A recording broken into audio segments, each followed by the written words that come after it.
네, 모닝와이드 3부 지금부터는 매주 수요일 차트 읽어주시는 두 분과 함께 알면 도움되는 의학 정보 그리고 의료 분쟁 시 대처할 수 있는 방법 등을 얘기 나눠보도록 하겠습니다. 네. 응급의학과 전문의 송영곤 박사님 그리고 의사 출신 이용환 변호사님께서 함께해 주십니다. 어서 오십시오. 네, 반갑습니다. 안녕하세요. 네, 오늘 고향 못 가시고 방송국으로 출근하셨네요. 감사드립니다.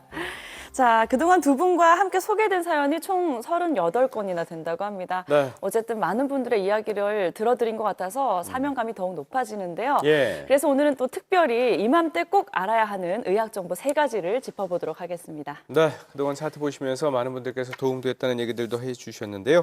자, 첫 번째로 만나볼 질환은요. 시청자 여러분께서 가장 많은 질문을 보내주셨던 사례입니다. 일단 화면부터 보시죠. 드라마 닥터스 기억하시죠? 신경외과 이야기인 만큼 각종 뇌질환들이 소개됐었는데요. 어딜 가? 방금까지 멀쩡했던 중년 여성을 갑자기 쓰러뜨리는가 하면 젊은 20대 여성마저도 의식을 잃게 만드는 이것은 바로 뇌동맥류입니다. 뇌동맥류는 뇌혈관 일부가 꽈리 모양으로 부푼 것을 말하는데요. 이것이 터져 뇌출혈로 이어지면 이른바 골든타임 안에 수술을 받아야 살 수 있는 매우 위급한 질환입니다. 예. 이 환자 4시간 30분 안에 수술 대위에 있어야 됩니다. 안 그러면 위험해요. 생명이. 아무런 증상도 없다가 한 번 터지면 생명을 위협하기 때문에 머릿속 시한폭탄이라고도 부른다는데요. 건강했던 20, 30대 남성에게 닥친 것도 역시 뇌동맥류였습니다. 갑자기 무단결근한 남성을 걱정한 직장 동료가 집을 찾았다가 시작된 사건이었는데요. 화장실에서 이렇게 하고 있대요. 심폐소생술하고 그때 119 전화해가지고 화장실에서 홀로 의식을 잃고 쓰러진 채 계속 발작을 하고 있었던 남성. 곧바로 대학병원 응급실로 옮겨졌고 당장 수술이 필요하다는 진단을 받았다는데요. 병명은 뇌지주막하 출혈, 바로 뇌동맥류가 터져 굉장히 위험한 상황이란 겁니다. 자기네들은요 지금 수술 환자가 있기 때문에 못 한다고 우선 다른 데로 보내주고 하지만 이미 수술 중인 환자가 있어 다른 병원을 찾아야 했는데요. 지금 거기 수술 준비를 하고 있으니까 걱정하지 말라면서 겨우 수술 가능하던 병원을 찾아 옮겨갔는데 예. 그곳 상황은 들은 것과 전혀 달랐습니다. 준비는 무슨 준비야? 의사도 아무 못 봤는데요. 끊임없이 발작을 하며 수술실로 들어가기만을 기다렸지만 정작 수술을 해줄 당직 의사는 응급 환자가 있다는 연락에도 대답은커녕 환자 앞에 아예 모습을 드러내지 않았고 결국 남성은 미처 수술을 받기도 전에 심정지로 목숨을 잃어 많은 시청자들의 안타까움을 샀습니다. 지난 7월에 만났던 이 사연 속 주인공은 다행히 터지기 전에 뇌동맥류를 발견했습니다. 하지만 뇌동맥류 수술 이후 원인 모를 뇌출혈이 발생해 의문인 사연이었는데요. 응? 엄마, 복양이. 그 결과 편마비에 언어 장애까지와 어려움을 겪는 상황이었습니다. 저는 근데 지금 이 정도만 해도 정말 좋거든요. 처음에는 네, 여기 와서 처음 와서는 이 고개도 못 가노가 휠체어 타면 거기 이렇게 됐거든요. 가족의 응원 속에서 하루하루 지금의 어려움을 이겨내고 있는 엄마 은희 씨는 사건 전까지만 해도 아무런 증상 없이 건강한 모습이었는데요. 예. 그러던 지난 봄 건강검진에서 갑자기 뇌동맥류가 발견됐고 예. 곧바로 수술을 권유받았습니다. 크게 그렇게 막 어려운 수술도 아니고 걱정할 필요도 없다. 설명과 달리 엄마는 수술 이후 갑자기 뇌출혈을 일으켰는데요. 그럼 왜 저래 됐나? 그거 우리도 모른다. 상세 불명의 뇌출혈이라고 원인도 모르고 이유도 모르고. 이렇게 소리 없이 찾아와 가정을 뒤흔드는 뇌동맥류. 여러분의 뇌는 건강하십니까? 자, 일단 뇌동맥류라는 게 뭔지부터 좀 구체적으로 짚고 넘어가야 될 것 같고요. 네. 그리고 아까 젊은 환자도 봤는데 이게 뭐 나이와도 상관이 없는지 궁금합니다. 예, 뇌동맥류라는 게 이제 아까 예. 그림 보셨지만 예. 그 뇌에 있는 동맥의 예. 일부분이 그 꽈리처럼 부풀어 올라가지고 예. 평소에는 가만히 있다가 혈압이 오르거나 어떤 원인에 의해서 그게 터져버리게 되면 예. 뇌출혈로 바로 연결이 되고 그래서 그것이 생명을 위협할 수 있는 그런 치명적인 질환이고요. 예. 사실은 뭐 나이가 많아서 발견이 되기는 하는데 예.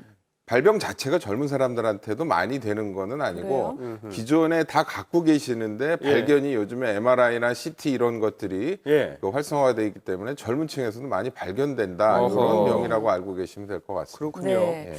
자, 그런데 상상하기 싫지만 이 뇌 동맥류가 터지게 되면 어느 정도로 치명적인 건가요? 예, 뭐 한 3분의 1은 현장에서 사망하시고요. 나머지 3분의 1은 병원에 오시더라도 예. 제때 처치를 받더라도 후유증이 남는 경우가 많고 나머지 무섭네요. 3분의 1이 그 뭐 치료가 돼서 정상 생활을 할 수 있는데 그래서 결국에는 미리 발견해서 수술하는 것이 중요하지. 일단 터지게 되면 어쨌든 사망하시거나 후유증이나 이런 게 남는 경우가 많다고 알고 계시면 될 것 같습니다. 예, 네. 결국은 예방이 가장 중요하다는 얘기인데 아까 두 사례 모두 공통적으로 가족들이 얘기했던 게 터지기 직전까지 건강했다고 했거든요. 네네. 뭐 전조 증상 같은 것도 없고 예방법도 없을까요? 예, 뭐 혈압 관리하고 뭐 몸무게 관리하고 일반적인 건강 관리하는 정도 말고 예. 이 병을 원천적으로 예방할 수 있는 방법은 없고요. 예. 다만 내 머릿속에 뇌 동맥류가 있는지 정도는 알고 있으면 좋은데 예. 사실은 뭐 그렇다고 해서 뭐 모든 사람이 다 MRI나 이런 거는 하기는 힘들고 예. 단지 만성적인 두통이 있으신 분들 같은 경우는 예. 한 번 정도 점검을 해보시는 편이 좋을 것 같습니다. 네. 그래요. 자, 그런데 검진을 받는 게 뭐 시간도 따로 내야 되지만 사실 가격 때문에 망설이는 분들도 많거든요. 비싸죠, 아무래도. 네, 예. 비싸진 않을까요? 예, 사실은 좀 뇌에 관련된 MRI나 이런 것들은 뭐 비싸기는 합니다. 근데 예. 아까도 말씀드렸지만 만성적으로 두통을 앓고 계시는 젊은 분들은 한 번 정도는 찍어 보시는 편이 좋다고 생각을 합니다. 예. 일단 터지고 나면은 뭐 3분의 1은 현장에서 사망을 하고 치료를 한다고 해도 장애를 안고 살아갈 가능성이 높다고 말씀해 주셨는데 만약에 터지기 전에 발견하면 완치는 가능한가요? 예, 터지기 전에 발견하면 얘기가 완전히 다른 얘기고요. 예. 그래요?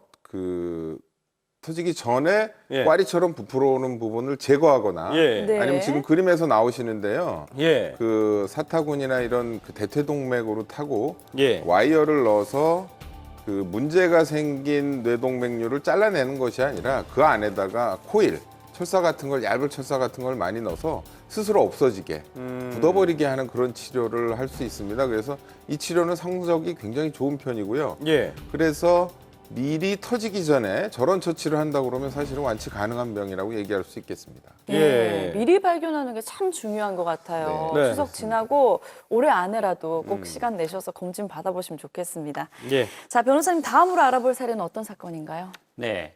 그 이맘때 특히 많이 발병하는 질환, 쯔쯔가무시병에 관한 얘기입니다. 예. 네. 농촌 소재 병원에서는 이맘때 감기 증상을 호소하며 온 환자를 단순 감기라 생각하지 않고 쯔쯔가무시병과 같은 질환을 의심하여 온몸을 뒤져보는 검사를 하는데요. 그런데 이 사례자가 방문했던 병원에서는 그런 검사 없이 감기 혹은 간염이라고 진단하는 바람에 안타깝게 목숨을 잃었던 사건입니다. 그렇군요. 자, 아무래도 이번 연휴 동안에 뭐 벌초도 많이 다니실 것 같고요. 성묘들 다니시면서 아무래도 주의하셔야 될 것 같습니다. 일단 화면 보시죠. 지금 현재 지난 봄에 소개된 이 사연은 좋아합니다. 어느 농촌 지역의 종합병원에서 일어난 일이었습니다. 이거 제일 좋아해요, 제가. 두 딸을 출가시키고 노후를 위해 귀농한 부부. 그런데 갑자기 남편이 사망했고 그 원인이 쯔쯔가무시병이란 겁니다. 때는 11월 가을, 한창 무르익은 사과를 수확하느라 일손이 바쁜 철이었답니다. 하루 종일 과수원에서 사는 게 일상이었다는데요. 산이나 들에서 감염되기 쉽다는 쯔쯔가무시병. 그래서 가을철 농촌에선 을에 감기 증상이 있으면 이 병을 의심한다는 건데요. 남편 또한 처음엔 몸살을 호소하며 병원을 찾은 것이라고 합니다. 마음도 갖고 별 생각을 다 가지고 있었었는데 이제 조금만 감기 몸살이요. 감기가 뭐서 이 사람이 열도 나고 기침도 나고 온몸이 쑤신다고 그래서 제가 병원을 갔습니다. 근데 급성 간염이라고 하길래 급성 간염이면 뭐냐라고 했더니 그냥 감기 기운 같은 거니까 몸살 감기인데 심한 거다. 2, 3일 그냥 푹 쉬면 낫는다라고 하셔서 입원해서 며칠 쉬면 나아질 것이란 의사의 설명에 대수롭지 않게 여겼던 남편의 증상들. 입원 당일 병동 CCTV에 찍힌 모습까지만 해도 남편의 상태는 괜찮아 보이는데요. 하지만 입원한 바로 다음 날 남편의 상태는 호전되기는커녕 오히려 호소하는 증상이 더 늘어났답니다. 온몸이 벤치로 부러뜨리는 것처럼 쪼이는 것처럼 아프다고 하셨고 손발도 너무 많이 붓는다면서 저희한테 보여주셨고 그러다가 갑자기 이 사람이 막 이제 몰라보는 거죠. 놀래는 거죠. 이렇게 막 놀래니까 간호사들이 이제 의사한테 콜을 했는 것 같아요. 입원한 지 3일째 되던 날 새벽 갑자기 횡설수설하며 호흡곤란을 일으킨 남편은 급기야 심정지 상태에 이르렀다는데요. 이때 황당한 일이 있었다고 가족은 주장했습니다. 심폐소생술 당시 환자의 몸에서 왼 상처가 발견되었는데 그제서야 의사가 쯔쯔 가무시병이라 진단했다는 겁니다. 사건 당시 언론에서는 야외 활동 시 쯔쯔 가무시병을 조심하라는 보도를 여러 차례 내놓고 있었는데요. 예. 쯔쯔 가무시병이라는 게 있는데 쯔쯔 가무시병 조심하셔야겠습니다. 야외에 사는 진드기에게서 균이 감염되면 생기는데 최근 그 환자가 급격히 늘어나 주의가 필요하다는 겁니다. 특히 이렇게 털 진드기 유충이 사람을 물면서 감염되기 때문에 이 진드기가 물어 생긴 딱지가 쯔쯔 가무시병의 특징이랍니다. 그러니까 남편의 몸에서 발견된 상처도 이 진드기가 문 자국인 셈인 거죠. 우리 아빠가 한마디로 말해서 쯔쯔가무시로 병원에 오셨는데 우리 아빠는 쯔쯔가무시에 대한 치료를 한 번도 못 받고 돌아가신 거 아니냐.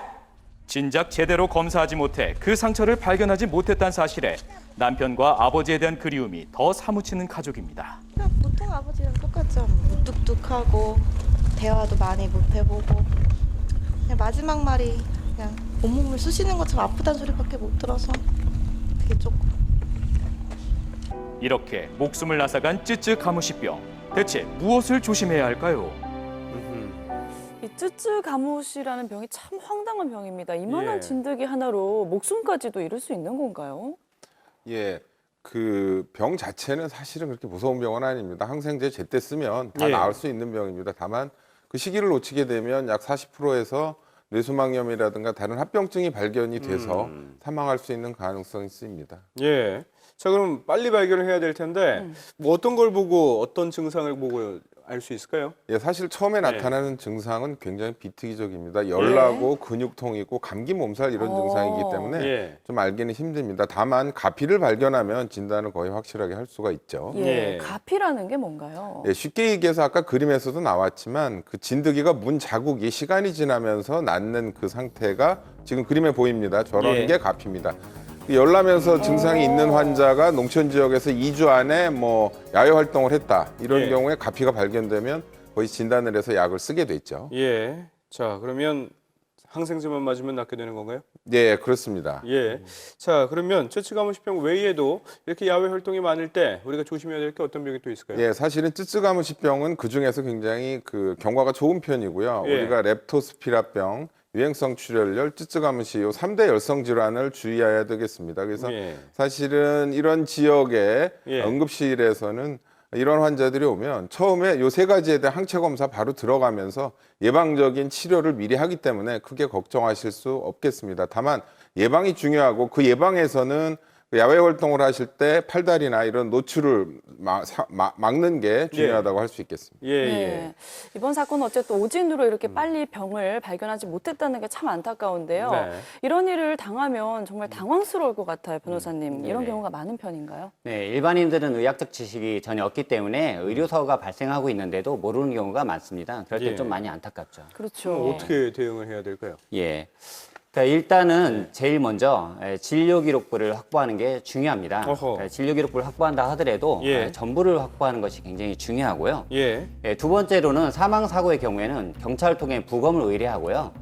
마지막으로 의료진을 만나 면담하실 때는 녹취를 해두시는 것도 좋습니다. 또한 네. 의료분쟁조정중재원이나 소비자원 같은 전문 기관을 통해 자문을 구하시는 것도 좋습니다. 네. 예. 매년 의료 사고로 인한 분쟁이 한 해 4천 건에 이른다고 합니다. 정말 많은 숫자죠. 네. 올바른 대처로 절대 다시는 피해보는 일이 없었으면 좋겠습니다. 네.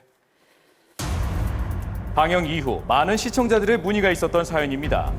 회사 워크숍을 다녀오던 길 속이 메스꺼워 응급실에 들른 20대 남성이 갑자기 목숨을 잃은 사건인데요. 취한 것 같고 가슴이 조금 답답하고 위에 올라오는 것 같고 해가지고 얹은 것 같다고 하면 얹히면 우리가 가슴이 조금 답답하니까. 가슴을 부여잡은 채 응급실에 들어와 간호사의 안내를 받는 남성. 일반적인 속쓰림 증상이라 본 응급실 의료진은 일단 링거를 맞으면서 상태를 지켜보기로 했다는데요. 해서 링거로 약물을 투여받기 시작한 남성. 그런데 약 5분 뒤 갑자기 발작의 심정지까지 발생합니다. 급히 흉부 압박을 하며 심장을 되돌리려 애써보지만 남성은 그 길로 영영 눈을 뜨지 못했습니다.